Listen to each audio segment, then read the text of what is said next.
Did you know that Westminster Abbey has been the site of every British coronation since 1066? This landmark is steeped in history and intrigue.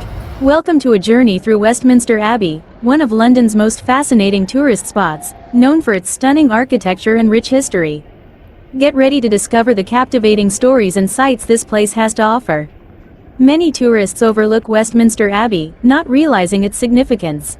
People visit the Tower of London, Buckingham Palace, but they miss this gem that embodies the essence of British history.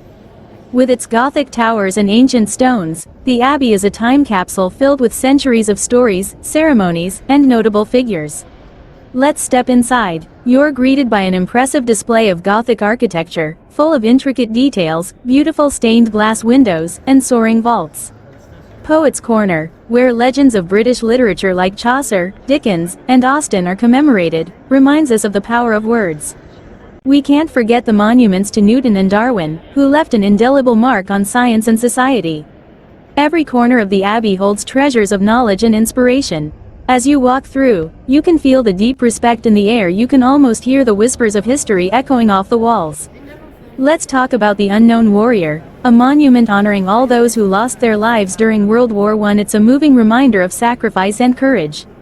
Another key element is the Coronation Chair, where every British monarch has been crowned since Edward I.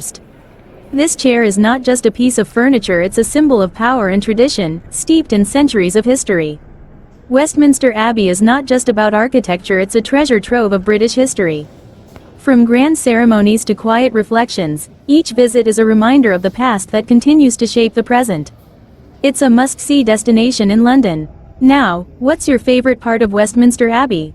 Leave a comment and let's talk about it.